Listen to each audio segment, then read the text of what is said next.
नमस्कार. पोलीस भरती MPSC सर्व स्पर्धा परीक्षांसाठी महाराष्ट्राचा प्राकृतिक भूगोल यावरती प्रश्न विचारले जातात. आपण पुन्हा पुन्हा आलेले रिपीटेड प्रश्न हे अतिशय कमी वेळामध्ये आज आपण घेणार आहोत. त्यामुळे व्हिडिओ शेवटपर्यंत पहा व व्हिडिओ आवडल्यास आपल्या चॅनलला सबस्क्राईब करा आणि व्हिडिओला लाईक करा. तर पाहूया वेळ न घालवता आजचा पहिला प्रश्न.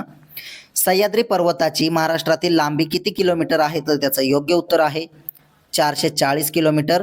प्रश्न 2. अस्तंबा शिखर महाराष्ट्राच्या कोणत्या जिल्ह्यात आहे? तर त्याचं योग्य उत्तर आहे नंदुरबार जिल्ह्यामध्ये. प्रश्न 3. महाराष्ट्राचे पठार मुख्यत्वे कोणत्या खडकापासून निर्माण झाले आहे? तर त्याचं योग्य उत्तर आहे अग्निजन्य खडकापासून. प्रश्न 4 पाहूया. कोणत्या किल्ल्याला ब्रिटिश लोक पूर्वेकडील जिब्राल्टर म्हणतात? तर त्याचं योग्य उत्तर आहे रायगड किल्ल्याला. प्रश्न 5. पुणे विभागात सर्वात उत्तरेकडील तालुका कोणता आहे? तर त्याचं योग्य उत्तर आहे जुन्नर तालुका. प्रश्न 6. महाराष्ट्रातील सर्वात मोठा जलविद्युत प्रकल्प कोणता? तर त्याचं योग्य उत्तर आहे कोयना. प्रश्न 7. महाराष्ट्राचा प्रमुख जलविभाजक कोणता पर्वत आहे? तर त्याचं योग्य उत्तर आहे सह्याद्री पर्वत. प्रश्न 8 पाहूया. महाराष्ट्रातील कोणत्या जिल्ह्यातील सीमा ही तेलंगणा राज्याच्या सीमेशी कमीत कमी लागून आहे? तर त्याचं योग्य उत्तर आहे यवतमाळ जिल्ह्याची. प्रश्न 9. अकोला जिल्ह्याच्या दक्षिणेस कोणता जिल्हा आहे? तर त्याचं योग्य उत्तर आहे वाशिम जिल्हा. प्रश्न 10. कोल्हापूर आणि कुडाळ यांच्यामध्ये कोणता घाट आहे? तर त्याचं योग्य उत्तर आहे हनुमंते घाट. प्रश्न 11. महाराष्ट्रातील उत्तरेकडील सातपुडा पर्वत रांगेतील कोणते सर्वात उंच शिखर आहे? तर त्याचं योग्य उत्तर आहे अस्तंबा शिखर. प्रश्न 12 पाहूया. मध्य व दक्षिण सह्याद्री यांच्या दरम्यान कोणती खिंड आहे? तर त्याचं योग्य उत्तर आहे पालघाट खिंड. प्रश्न 13. कोणते शहर महाराष्ट्राची सांस्कृतिक राजधानी म्हणून ओळखले जाते? तर त्याचं योग्य उत्तर आहे पुणे. प्रश्न 14. महाराष्ट्राची किनारपट्टी कोणत्या नावाने ओळखली जाते? तर त्याचं योग्य उत्तर आहे कोकण किनारा. प्रश्न 15. महाराष्ट्रातील तोरणमाळ हे थंड हवेचे ठिकाण कोणत्या जिल्ह्यात आहे? तर त्याचं योग्य उत्तर आहे नंदुरबार जिल्ह्यामध्ये. प्रश्न 16 पाहूया. महाराष्ट्रात कोणत्या जिल्ह्यात सर्वात कमी तालुके आहेत? तर त्याचं योग्य उत्तर आहे धुळे जिल्ह्यामध्ये. प्रश्न 17. महाराष्ट्र पठाराचा सर्वसामान्य उतार कोणत्या दिशेला आहे? तर त्याचं योग्य उत्तर आहे आग्नेय दिशेला. प्रश्न 18. दख्खनच्या पठारावरील भूगर्भीय हालचालींचे कोणते पुरावे आहेत? तर त्याचं योग्य उत्तर आहे गरम पाण्याचे झरे. प्रश्न 19. महाराष्ट्राच्या ईशान्य सीमेलगत कोणत्या टेकड्या पसरल्या आहेत? तर त्याचं योग्य उत्तर आहे दरकेसा टेकड्या. प्रश्न 20 पाहूया. महाराष्ट्रातील कोणत्या भागात बेसॉल्ट खडकाची जाडी सर्वात जास्त आहे? तर त्याचं योग्य उत्तर आहे पश्चिमेकडील. प्रश्न 21.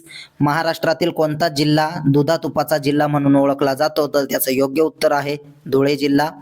प्रश्न 22. भारतातील कोणती लेणी सर्वात प्राचीन लेणी आहे? तर त्याचं योग्य उत्तर आहे पितळखोरा. अतिशय महत्त्वाचे प्रश्न आहेत त्यामुळे नोट डाऊन करत चला. प्रश्न 23. दक्षिण पठाराने महाराष्ट्र राज्याचा किती भाग व्यापला आहे? तर त्याचं योग्य उत्तर आहे 86%. प्रश्न 24 पाहूया. महाराष्ट्राच्या पूर्व पश्चिम विस्तारापेक्षा दक्षिणोत्तर विस्तार किती आहे? तर त्याचं योग्य उत्तर आहे कमी आहे. प्रश्न 25. महाराष्ट्र पठाराची निर्मिती कशाने झाली आहे? तर त्याचं योग्य उत्तर आहे वृषलमूलक उद्रेक. प्रश्न 26. जोगेश्वरी लेणी कोणत्या जिल्ह्यात आहे? तर त्याचं योग्य उत्तर आहे मुंबई उपनगर. प्रश्न 27. महाराष्ट्राच्या कोणत्या जिल्ह्यात मनुदेवी हा धबधबा आहे? तर त्याचं योग्य उत्तर आहे जळगाव जिल्ह्यामध्ये. प्रश्न 28. छत्रपती संभाजीनगर विभागातील तालुक्यांची संख्या किती? तर त्याचं योग्य उत्तर आहे 76. प्रश्न 29. कोणत्या खडकामध्ये 65% पेक्षा जास्त सिलिकाचे प्रमाण असते? तर त्याचं योग्य उत्तर आहे ॲसिडिक खडक. प्रश्न 30. महाराष्ट्राच्या कोणत्या जिल्ह्यात अजिंठा वेरूळ लेणी आहे? तर त्याचं योग्य उत्तर आहे छत्रपती संभाजीनगर. प्रश्न 32. 1 जुलै 1998 रोजी कोणत्या जिल्ह्याचे विभाजन करण्यात आले? तर त्याचं योग्य उत्तर आहे धुळे जिल्ह्याचे. प्रश्न 33 पाहूया. महाराष्ट्राच्या उत्तर सीमेवर कोणती पर्वतरांग आहे? तर त्याचं योग्य उत्तर आहे सातपुडा पर्वतरांग. प्रश्न 34. कोणत्या शिखर अमरावती जिल्ह्यातील सर्वोच्च शिखर आहे? तर त्याचं योग्य उत्तर आहे वैराट. प्रश्न 35. कोणती डोंगर रांग कृष्ण व भीमा नद्यांचा जलविभाजक आहे? तर त्याचं योग्य उत्तर आहे शंभू महादेव. प्रश्न 36. पुल्लर लेणी कोणत्या जिल्ह्यात आढळतात? तर त्याचं योग्य उत्तर आहे नागपूर जिल्ह्यामध्ये. प्रश्न 37 पाहूया. नरनाळा किल्ला महाराष्ट्रातील कोणत्या जिल्ह्यात स्थित आहे? तर त्याचं योग्य उत्तर आहे अकोला जिल्ह्यामध्ये. प्रश्न 38. जगप्रसिद्ध अजिंठा लेणी कोणत्या नदीच्या तीरावर वसलेल्या आहेत? तर त्याचं योग्य उत्तर आहे वाघूर नदीच्या. प्रश्न 39. महाराष्ट्रातील क्षेत्रफळाच्या दृष्टीने दुसऱ्या क्रमांकाचा जिल्हा कोणता? तर त्याचं योग्य उत्तर आहे पुणे जिल्हा. प्रश्न 40. महाराष्ट्रातील जिल्ह्यांची संख्या किती आहे? तर त्याचं योग्य उत्तर आहे 36. प्रश्न 41. महाराष्ट्र राज्याची किती प्रशासकीय विभागात विभागणी झाली आहे? तर त्याचं योग्य उत्तर आहे 6. प्रश्न 42. मांजरा पठार कुठल्या भागात आहे? तर त्याचं योग्य उत्तर आहे मराठवाडा. प्रश्न 43. भामरागड टेकड्या कुठे स्थित आहेत? तर त्याचं योग्य उत्तर आहे गडचिरोली. प्रश्न 44. औंढा नागनाथ हे प्रसिद्ध ज्योतिर्लिंग कोणत्या जिल्ह्यात आहे? तर त्याचं योग्य उत्तर आहे हिंगोली जिल्ह्यामध्ये. प्रश्न 45 पाहूया. महाराष्ट्रातील सर्वात उंच शिखर कोणते? तर त्याचं योग्य उत्तर आहे कळसुबाई. याची उंची किती आहे? तर 1646 मीटर. 46. क्षेत्रफळाच्या दृष्टीने महाराष्ट्रातील कोणता जिल्हा सर्वात लहान आहे? तर त्याचं योग्य उत्तर आहे मुंबई शहर. प्रश्न 47. महाराष्ट्राच्या उपराजधानीचे शहर कोणते? तर त्याचं योग्य उत्तर आहे नागपूर. प्रश्न 48.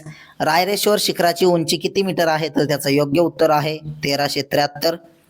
प्रश्न 49. डोंगर किंवा माथ्याकडे निमुळता होत गेलेला भूभाग म्हणजेच काय? तर त्याचं योग्य उत्तर आहे शिखर. प्रश्न 50. मराठवाडा व खानदेश या दोन प्रांतांना जोडणारा प्रमुख घाट कोणता? तर त्याचं योग्य उत्तर आहे कन्नड घाट. प्रश्न 51. महाराष्ट्रातील क्षेत्रफळाच्या दृष्टीने सर्वात मोठा जिल्हा कोणता? तर त्याचं योग्य उत्तर आहे अहमदनगर अहिल्यानगर. प्रश्न 52. महाराष्ट्राला लाभलेला सागरी किनारा राज्यातील किती जिल्ह्यांना स्पर्श करतो? तर त्याचं योग्य उत्तर आहे 7 जिल्ह्यांना. प्रश्न 53 पाहूया. तापी व पूर्णा या दोन नद्या दरम्यान कोणती डोंगर रांग आहे? तर त्याचं योग्य उत्तर आहे गाविलगड. प्रश्न 54. खानदेश व मराठवाडा यांना कोणत्या घाटाने जोडण्याचे काम केले आहे? तर त्याचं योग्य उत्तर आहे गौताळा. प्रश्न 55. सह्याद्री पर्वताची निर्मिती कशामुळे झाली आहे? तर त्याचं योग्य उत्तर आहे ज्वालामुखी. प्रश्न 56. सह्याद्रीच्या पूर्वेस असलेल्या सपाट भागास काय म्हणतात? तर त्याचं योग्य उत्तर आहे पठार. प्रश्न 57. महाराष्ट्रातील सर्वोच्च शिखर कळसुबाई प्रशासकीय दृष्ट्या कोणत्या जिल्ह्यात येते? तर त्याचं योग्य उत्तर आहे अहमदनगर अहिल्यानगर. प्रश्न 58. महाराष्ट्राचे वायव्य सीमा कोणत्या नैसर्गिक सीमेने व्यक्त केलेली आहे? तर त्याचं योग्य उत्तर आहे नर्मदा नदीने. प्रश्न 59. कोकण किनारपट्टीचा दक्षिणेकडील भाग मुख्यतः कोणत्या प्रकारच्या खडकांनी बनलेला आहे? तर त्याचं योग्य उत्तर आहे जांभा. प्रश्न 60 पाहूया. अस्तंबा शिखराची उंची किती आहे? तर त्याचं योग्य उत्तर आहे 1325 मीटर. प्रश्न 61. महाराष्ट्र पठाराची समुद्र सपाटीपासून सरासरी किती उंची आहे? तर त्याचं योग्य उत्तर आहे 450 मीटर. असेच व्हिडिओ पाहण्यासाठी आपल्या चॅनलला सबस्क्राईब नक्की करा आणि व्हिडिओला लाईक करा. धन्यवाद.